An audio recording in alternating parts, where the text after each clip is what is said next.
CI atau IMK, perancangan termuka harus memperhatikan beberapa faktor, yaitu yang pertama, apa keinginan dan harapan orang.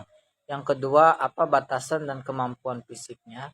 Yang ketiga, bagaimana sistem penerimaan dan pemrosesan informasi mereka bekerja. Dan yang keempat, apa yang dianggap menarik dan menyenangkan.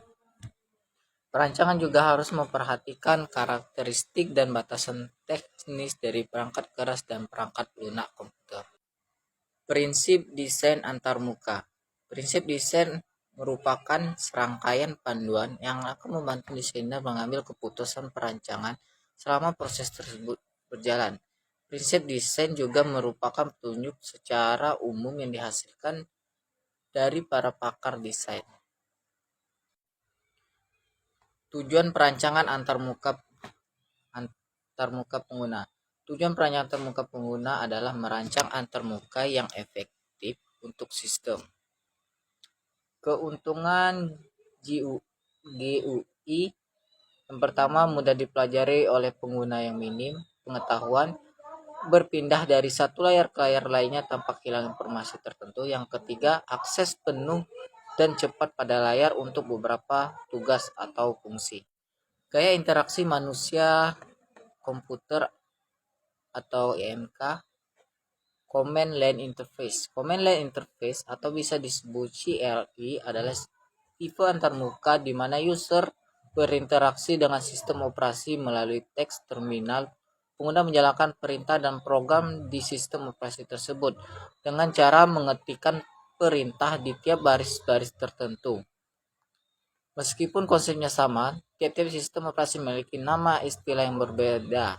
Untuk CLI-nya, Unix memberi nama CLI-nya sebagai BIOS, ASCII, KSH, dan lain sebagainya. Microsoft Operating System atau MS memberikan nama command.com atau command from, sedangkan pada Windows Vista, Microsoft menamakannya PowerShell. Pengguna Linux mengenal CLI pada Linux sebagai terminal, sedangkan pada Apple namanya adalah Command Shell.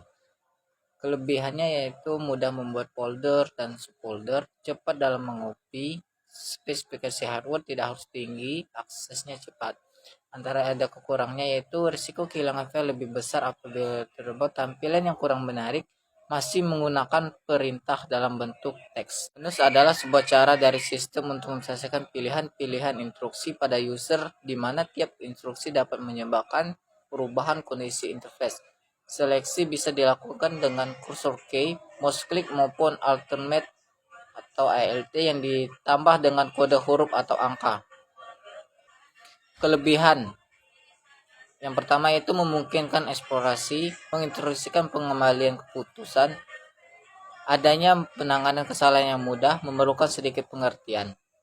Kekurangannya yaitu tidak cocok untuk tampilan grafis kecil, tidak cocok untuk memasukkan data, tidak cocok untuk dialog interaksi pengguna, tidak cocok untuk dialog terinisiasi campuran.